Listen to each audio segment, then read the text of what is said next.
communauté Compassion, c'est l'église de Marcelo. Ce n'est pas mon église. C'est pourquoi les documents de cette église sont au nom de l'église, pas au nom de ma famille. Ce n'est pas au nom de ma famille, hein. Ce n'est pas au nom de ma famille. Parce que lorsque l'église est au nom du pasteur, le pasteur est devenu la tige. Alléluia. Lorsque les documents de l'église, famille du pasteur, le pasteur est la tige.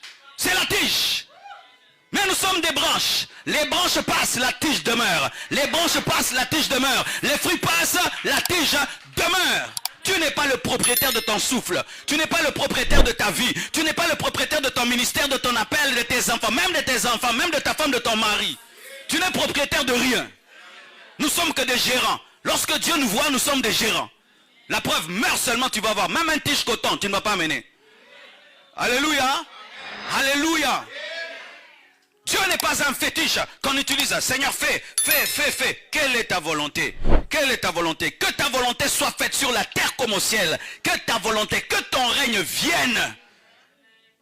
Mais l'homme moderne aujourd'hui, de la même manière qu'il dirige son PC, il dirige sa télévision, stop, play, eject, Netflix, YouTube.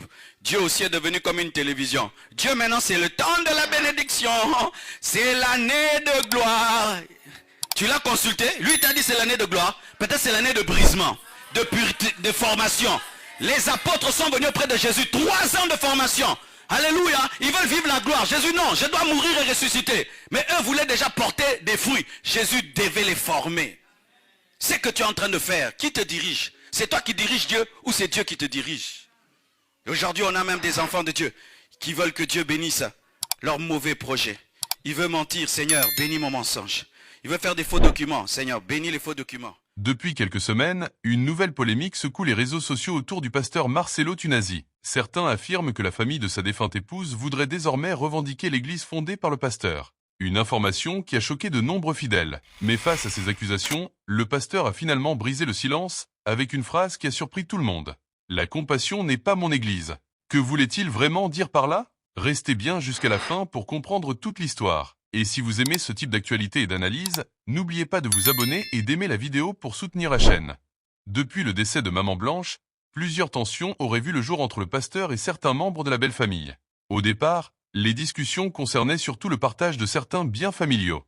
Mais récemment, certaines rumeurs ont commencé à circuler affirmant que la famille voudrait aller plus loin, jusqu'à revendiquer l'église. Il s'agit de l'église La Compassion, une communauté très influente à Kinshasa. Pour comprendre ces polémiques, il faut se rappeler que l'église La Compassion a été construite au fil des années grâce au travail du pasteur et à l'engagement de son épouse. C'est pourquoi certains estiment que la défunte avait aussi contribué à cette œuvre.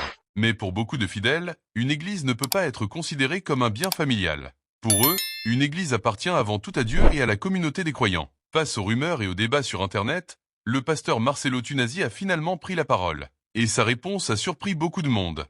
Il a déclaré simplement « La compassion n'est pas mon église ».